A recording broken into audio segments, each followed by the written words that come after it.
اور یہ جگہ کون سی تھی؟ یہ جگہ تھی خانہ کعبہ، یہ مکہ شریف، یہ پہلی جگہ تھی، یہ پہلے انسان تھے وہاں پر جو جنہوں نے وہاں پر ڈیرا لگایا تھا۔ حضرت اسماعیل علیہ السلام، حضرت ابراہیم علیہ السلام اور بی بی ہاجرہ، یہ 3 لوگ تھے جو سب سے پہلے خانہ کعبہ میں آ کر آئے تھے، اور انہوں نے ہی سب سے پہلے خانہ کعبہ بنایا تھا، سمجھے آپ؟ ٹھیک ہے، تو پھر کیا ہوا یہ کہ جب وہ تیار کر کے نکلے تو ایک بیٹے کو قربان کرنا، ذبح کرنا ایک فادر کے لیے کتنا دردناک ہوگا، کتنا ان پر جو ہے وہ اذیت ہو رہی ہوگی، ان کو کتنا دل ہو رہا ہوگا، لیکن نہیں، اللہ کا حکم تھا ماننا ہے۔ لیکن جب وہ راستے سے گزر رہے تھے نا، جب گزر رہے تھے تو شیطان آیا انسان کے، وہ اس نے حضرت ابراہیم علیہ السلام کو بہکانے کی کوشش کی کہ یہ تم کیا کر رہے ہو، صرف اللہ کی رضا کے لیے، اللہ کو خوش کرنے کے لیے ایک بیٹے کو قربان کر دو گے، ذبح کر دو گے، گلا کاٹ دو گے اس کو۔ تو وہ سمجھ گئے کہ یہ شیطان ہے جو بہکا رہا ہے، جو مجھے ورگلا رہا ہے، مجھے جو ہے وہ ڈسٹرب کر رہا ہے۔ تو انہوں نے پتھر اٹھائے اور وہ پتھر اٹھا کے اس شیطان کو مارا، شیطان وہاں سے غائب ہو گیا۔ تھوڑی دیر بعد اور ایک اور جگہ جو ہے وہ یہی واقعہ ہوا، دوسری مرتبہ بھی آیا شیطان، اور دوسری مرتبہ بھی آنے کے بعد اس نے یہی کام کیا، بہکانے کی کوشش کی، پھر انہوں نے پتھر اٹھایا اور پھر اس کو مارا، تو پھر وہ بھاگ گیا۔ یہ تیسری مرتبہ ایسا ہی ہوا، ایک اور مرتبہ، یہ تیسری مرتبہ بھی وہ جب شیطان نے آ کے بہکایا تو وہ پہچان گئے یہ شیطان ہے، انسان کے روپ میں آیا تھا، انہوں نے پتھر اٹھایا پھر مارا۔ یہ وہ 3 جگہیں ہیں جہاں انسان کی شکل میں شیطان آیا تھا۔ آج بھی خانہ کعبہ میں ایسی 3 جگہیں نشانی کے طور پہ، پلر کے طور پہ بنائی ہوئی ہیں، اور جب حج ہوتا ہے تو وہ 3 پلرز کے اوپر وہاں ہر مسلمان کنکری مارتا ہے، یعنی چھوٹے چھوٹے پتھر مارتا ہے اس نشانی کو دوبارہ سے زندہ کرنے کے لیے ہے۔ پھر تیسری مرتبہ وہ بھاگ گیا۔ اب حضرت ابراہیم علیہ السلام آگے پہنچے، بیٹے کو لے کے پہنچے، بیٹے کو کہہ رہے تھے، بیٹے کو انہوں نے بتایا کہ آپ کو معلوم ہے کہ میں یہاں کیوں لے کر آیا ہوں؟ آپ نہیں معلوم؟ تو انہوں نے کہا کہ ایسا ہے کہ خواب میں مجھے اللہ تعالیٰ کی بشارت ہوئی، اللہ تعالیٰ نے مجھے حکم کیا کہ میں سب سے قیمتی چیز قربان کروں اللہ کی راہ میں، تو میری ذریعے سب سے قیمتی چیز تو آپ ہو، تو مجھے آپ کو قربان کرنا ہے۔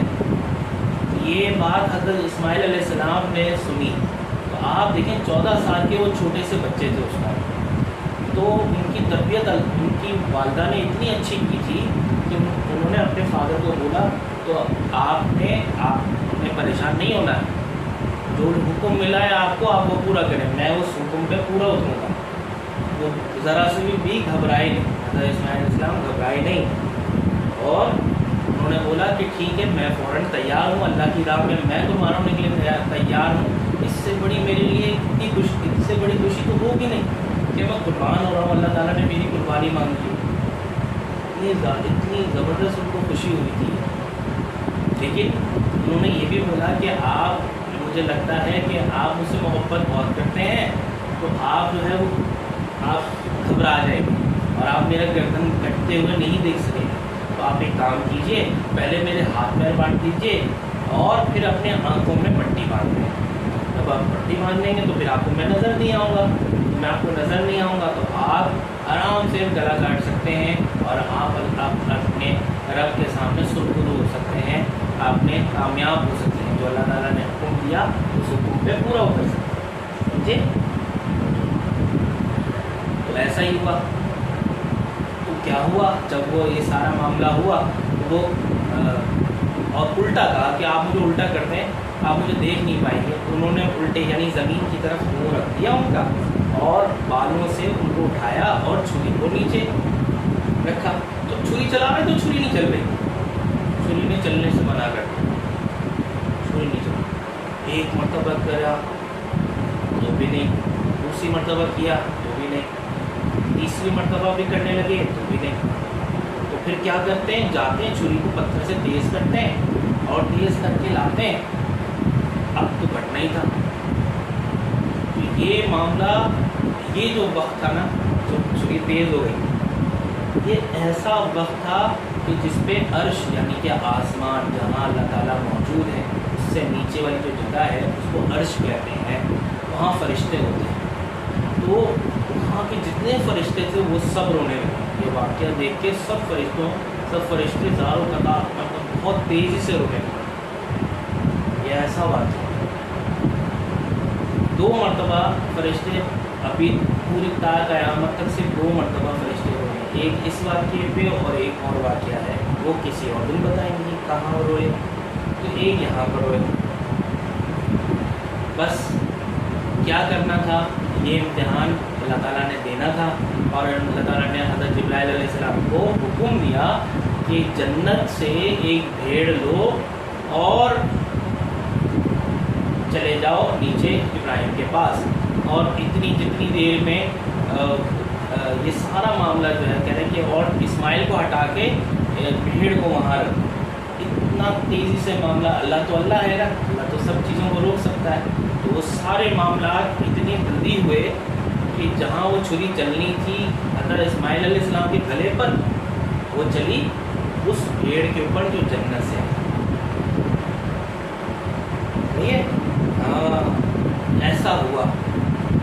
تو پھر جب آنکھ کھلی تو دیکھا، وہ پریشان تو تھے بہت زیادہ، تو جب وہ آنکھ کھلی تو دیکھتے کیا ہے کہ حضرت اسماعیل علیہ السلام سامنے زندہ کھڑے، اور نیچے خون میں لت پت ہے کون، بھیڑ۔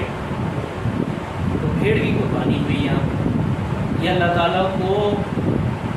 تعالیٰ نے حضرت ابراہیم علیہ السلام سے کہا کہ آپ اپنے امتحان میں سرخرو ہوئے، کامیاب ہوئے، اس وجہ سے آپ کو اللہ تعالیٰ نے ایک لقب دیا۔ وہ لقب پتہ ہے کیا ہے؟ ابو الانبیاء۔ ابو الانبیاء کا مطلب کیا ہوتا ہے؟ نبیوں کا باپ، یعنی ایک تو انسان سے بڑھ کر نبی، نبیوں کے بھی سردار کا لقب آپ کو، فادر آف آل پروفٹس کا لقب دیا، اور ہے بھی آپ صلی اللہ علیہ وآلہ وسلم کا جو سلسلہ چلتا ہے وہ جا کر ملتا ہے حضرت ابراہیم علیہ السلام سے۔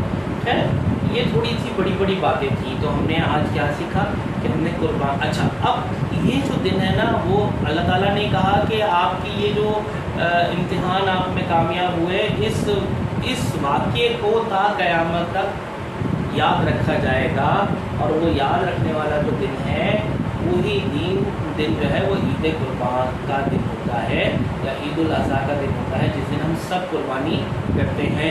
اور وہ اس وجہ سے کرتے ہیں کہ حضرت ابراہیم علیہ السلام نے جب حضرت اسماعیل علیہ السلام کو قربان کرنے کا ارادہ کیا تھا، تو اس کے بدلے میں جو بھیڑ آ گئی تھی، تو وہ جو حلال جانور ہوا تھا، ہم نے اس جانور کی یاد، اس پورے واقعے کی یاد میں ہم لوگ یہ عید کرتے ہیں۔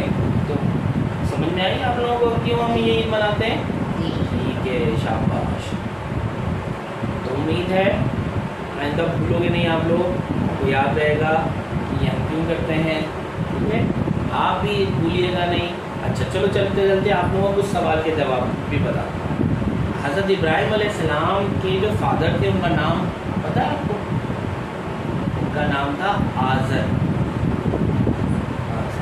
اور حضرت ابراہیم علیہ السلام کی جو والدہ تھی، ان کا کیا نام تھا؟ ان کا نام تھا لونا۔ اور جو حضرت ابراہیم علیہ السلام کے جو فادر تھے وہ غلام تھے ایک بادشاہ کے۔ کون سے بادشاہ کے غلام تھے؟ نمرود کے غلام تھے۔ یہ 3 بڑے امپورٹنٹ۔ اچھا ایک سوال اور ہے، حضرت ابراہیم علیہ السلام کا جو تعلق تھا، یعنی جو جہاں سے وہ بلانگ کرتے تھے، کہاں کے رہنے والے تھے، وہ کون سا ملک تھا جو رہنے والا تھا جہاں وہ رہتے تھے؟ وہ تھا شام، ٹھیک ہے، جس کو آج کل سیریا کے نام سے جانتے ہیں۔ آج جو سیریا ہم اتنا سا چھوٹا سا دکھتا ہے نا، وہ اتنا سا نہیں ہے. اس میں فلسطین بھی تھا، اسرائیل بھی تھا، اسی کے اندر شامل اور بھی قریب کے کافی ملک تھے. تو بہت بڑا ملک تھا یہ شام. تو شام سے آپ شام میں بھی کس حصے پہ رہتے تھے؟ فلسطین والے حصے پہ رہتے تھے. وہاں سے نکل کر یہ خانہ کعبہ آ کر انہوں نے جو ہے خانہ کعبہ تعمیر بھی فرمایا. وہاں پر حضرت اسماعیل علیہ السلام بڑے بھی ہوئے. تو یہ 1500 کلو میٹر 1500 کلو میٹر کا فاصلہ ہے جو انہوں نے طے کیا. ٹھیک ہے، اچھا لگا؟ سمجھ میں آئی بات آپ کو؟ جی. ٹھیک ہے، آپ کو بھی بات سمجھ میں آئی ہوگی، آپ کو بھی اچھا لگا ہوگا. اچھا لگے تو ہم سب کو لائک ضرور کیجیے گا، ہمیں ہماری ویڈیو کو شیئر کیجیے گا، اور نئے آنے والے سبسکرائب ضرور کیجیے گا. ملتے ہیں ایک نئی ویڈیو میں اسی اپنے پن سے کہ آپ اپنا خیال رکھیں گے اور ہمیں یاد رکھیں گے اپنی دعاؤں میں. ملتے ہیں نیکسٹ ویڈیو تک. ہم سب کو اجازت دیجیے. اللہ حافظ. اللہ حافظ.